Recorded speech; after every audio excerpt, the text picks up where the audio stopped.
जय माँ काली। बच्चों बहुत ध्यान से देखेंगे। कॉम्प्लेक्स नंबर के अगले कुछ कॉन्सेप्ट्स में बताने जा रहा हूँ।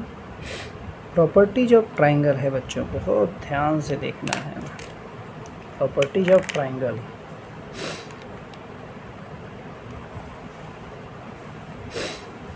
Properties of triangle. जब हम लोग सेंट्रॉइड की बात करते हैं, सेंट्रॉइड की बात करेगा तो आपको क्या करना है, z equal to Z1 plus Z2 plus Z3 और 3, ये याद रखना है। ठीक। जब हम लोग इन सेंटर की बात करते हैं बच्चों, इन सेंटर की केस में क्या होगा, z equal to A Z1 plus B Z2 plus C Z3 upon A plus B plus C। अब यहाँ पे A B C पहचानने वाली क्या बात है, जैसे मान लिया ट्राइंगल A B C है। ये हमारा Z1 है, ये Z2 है और ये Z3 है। तो A के ठीक सामने वाली साइड ए स्मॉल ए, यानी स्मॉल ए क्या होगी, Z2 माइनस Z3। B क्या होगी, Z3 माइनस Z1। C के ठीक सामने Z2 माइनस Z1। इस तरह से बात समझ में होगी। यानी A हमारा हो जाएगा इस तरह से Z2 माइनस Z3। B हमारा क्या हो जाएगा, B के ठीक सामने Z1 minus Z3। I hope आप सबको क्लियर हो रहा होगा। और C हमारा क्या हो जाएगा, C हमारा Z1 माइनस Z2 हो जाएगा। बोलो यहाँ तक कोई कुछ एक्स्ट्राऑर्डिनरी चीज़ मैंने नहीं बताया है। चलिए आगे बढ़ते हैं। अब हम लोग जब सर्कम सेंटर की बात करते हैं, सर्कम सेंटर। अब सर्कम सेंटर में आपको कोई याद रखना है, सर्कम सेंटर इसमें जैसे ये ट्राइंगल है, यहाँ पे मान लीजिए Z0 कोई पॉइंट है, तो वो क्या होता है, तीनों पॉइंट से सेम डिस्टेंस पे होता है। यानी हम लोग कह सकते हैं कि Z1 minus Z0 will be equal to Z2 minus Z0 will be equal to Z3 minus Z0। ठीक, आप इस चीज़ को मानेंगे बच्चों? हाँ, आप इस चीज़ को अच्छे से मानेंगे कि Z1 Z2 Z0 की चीज़ इक्वल होगी।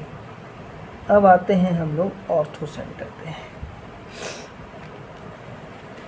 ऑर्थो सेंटर, ऑर्थो सेंटर याद करिए। ऑर्थो सेंटर किससे बनता है, परपेंडिकुलर लाइन से, एल्टीट्यूड से बनता है। मान लीजिए ट्राइंगल हमारा A B C, ठीक है।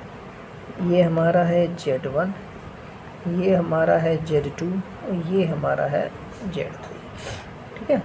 यहाँ से एक परपेंडिकुलर लाइन डाला आपने, यहाँ से परपेंडिकुलर लाइन डाला आपने, मान लीजिए H परपेंडिकुलर डाला है, 90 डिग्री है। तो देखिए ये वाली परपेंडिकुलर लाइन किस पे गिर रही है, BC पे गिर रही है, यानी और AB पे ये गिर रही थी, यानी MAB क्या हो जाएगा, BH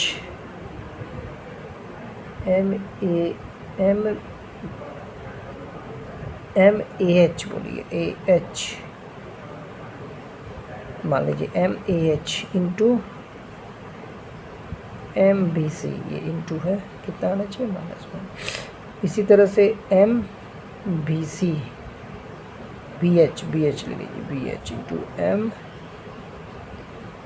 MAC क्या आना चाहिए, -1। उसको फिर हम लोग सॉल्व कर लेंगे, क्वेश्चन नंबर 2 को सॉल्व करके, और डिस्टेंस तो निकाल ही देंगे। ठीक, आगे बढ़ते हैं। कॉन्सेप्ट बहुत ज़रूरी चीज़ है। अब देखिए सारे कॉन्सेप्ट का से एक बड़ा यूनिक कॉन्सेप्ट देखिए, ये सारे क्वेश्चन देखिए, कॉन्सेप्ट आपको पता होना चाहिए। तो कॉन्सेप्ट पता होगा तभी आप बड़े बड़े क्वेश्चन को चुटकियों में सॉल्व कर पाएंगे। बहुत सारे ट्रिक्स भी होते हैं। अगला जो है कि if Z1 Z2 Z3 are vertices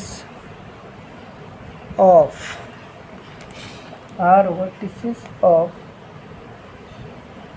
equilateral triangle,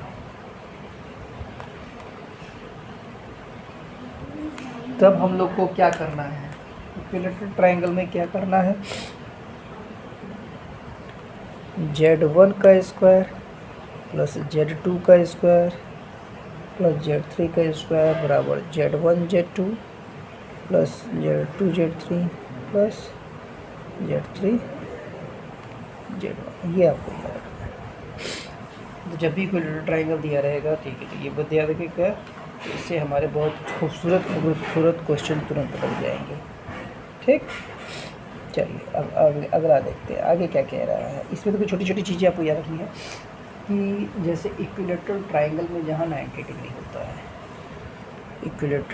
right angle अगर ट्रायंगल दिया है, मान लीजिए ABC, ये 90 डिग्री, यहाँ पे क्या होता है बच्चों, ऑर्थो सेंटर होता है। ये क्या होता है, ऑर्थो सेंटर है। और अगर इसी में ये राइट एंगल ट्रायंगल है और ये इसका मिड पॉइंट है, तो ये यहाँ से इक्वल होती है, क्या होता है, सर्कम सेंटर होता है। मान लीजिए डी है। ये छोटी छोटी चीज़ें आपको क्वेश्चन में बहुत काम आएंगी, इसलिए मैं छोटी छोटी चीज़ों को एक्सप्लेन कर रहा हूँ बच्चों। ठीक, ध्यान देने वाली चीज़ें हैं। एरिया निकालने के लिए क्या करते हैं, याद आ रहा होगा। एरिया निकालने के लिए जैसे मान लीजिए दिया है, एक क्वेश्चन लेते हैं कि Z1 इक्वल टू दिया है 2 + 3 आयोटा, Z2 दिया है -1 + 4 आयोटा, एंड Z3 दिया है 1 - 2 iota are vertices of triangle, then area. अब देखिए यहाँ पॉइंट क्या मिल गया, 1 + 3 आयोटा था ना, 2 + 3 आयोटा, ये 2 था, तो यानी क्या हो गया, 2, 3 -1, 4, 1 - 2। याद आ रहा है, याद है हम लोग को 10th के लेवल पे फॉर्मूला पढ़ते थे ट्राइंगल का, हाफ ये x1 y1, ये x2 y2, ये x3 y3। क्या पढ़ते थे, half x1 y2 - y3 plus x2 y3 - y1 plus x3 y1 - y2। समझ आ रही? तो ऐसे हम लोग इसको निकाल देंगे। मैं नहीं कर रहा हूँ कैलकुलेशन, तो आप इसको खुद से करिएगा, माइनस प्लस का ध्यान देते हुए। चलिए अगला क्वेश्चन देखते हैं, अगला देखते हैं टॉपिक, बहुत इंपॉर्टेंट चीज़ है, बहुत ध्यान से देखिएगा। मेन कॉन्सेप्ट है बच्चों, जो क्वेश्चन अच्छे रहेंगे मैं तभी सॉल्व करके लगाऊंगा। ऑलमोस्ट मैं सारे क्वेश्चन सॉल्व ही कर देता हूँ, बस कॉन्सेप्ट अभी समझिए। कह रहा है, अगला क्वेश्चन है, खूबसूरत सा क्वेश्चन है। कह रहा है if Z IZ and Z + 1 Z IZ Z IZ and Z + IZ are vertices of triangle,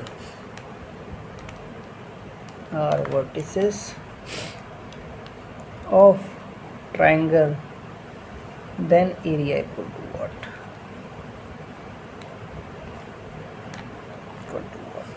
थोड़ा सा देखिए दिमाग लगाएंगे। अगर आर्गेंट प्लेन पे अगर इसको ड्रॉ करके कर लेंगे तो ज़्यादा अच्छा रहेगा। मान लीजिए, ये ध्यान से सुनिएगा,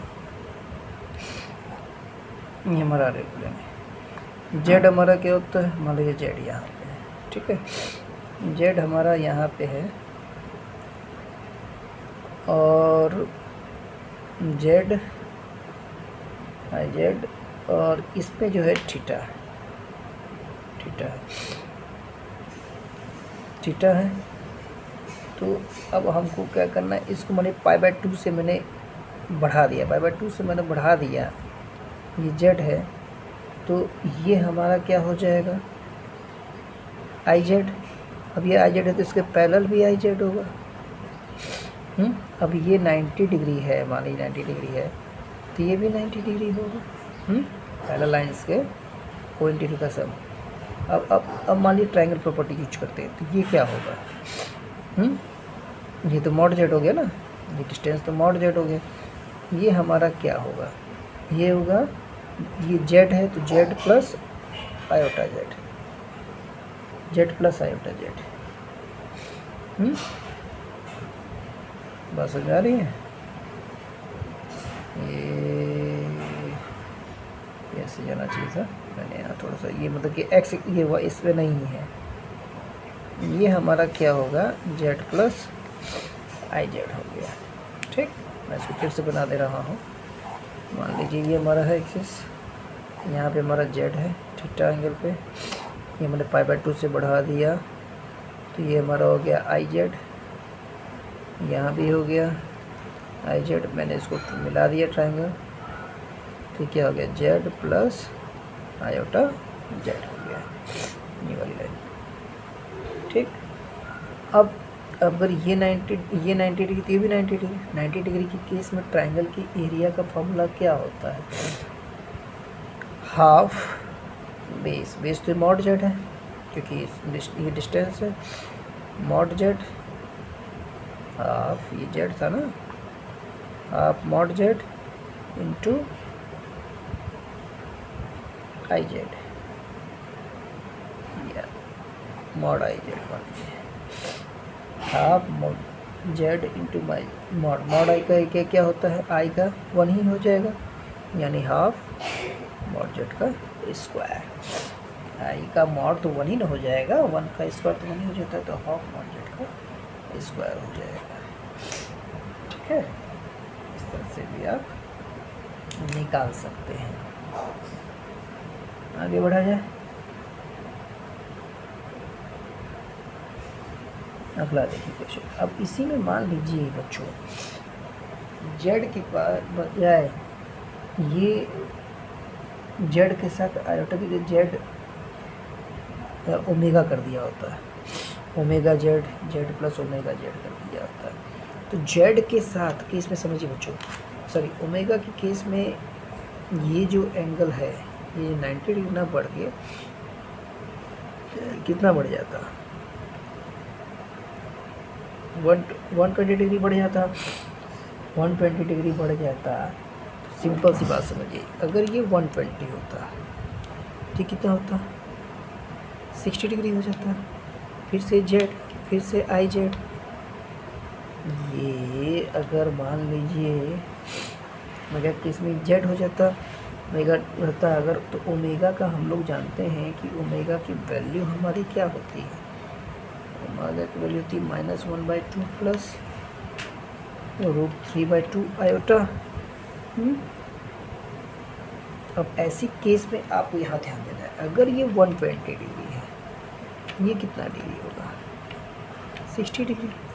तो ऐसी केस में जब एरिया का फॉर्मूला लगाएंगे, एरिया का फॉर्मूला लगाएंगे तो मॉड जेड इंटू आई की जगह ओमेगा है, ओमेगा जेड साइन 60 लगा देंगे। ये आई जेड नौ के ओमेगा जेड था, तो क्या लगा देंगे? ओमेगा जेड साइन 60, ये फॉर्मूला लगाएंगे। साइन 60 की वैल्यू थी √3/2 इंटू 1/2 यानी √3/4, और ये क्या हो जाएगा? ओमेगा का 1 ही रहेगा, यानी ये क्या हो जाएगा भाई? √3/4 मॉड जेड का स्क्वायर। आप सबको क्लियर हुआ होगा बच्चों। फिर अगले वीडियो में और अच्छे कॉन्सेप्ट के साथ मिलेंगे। Thank you.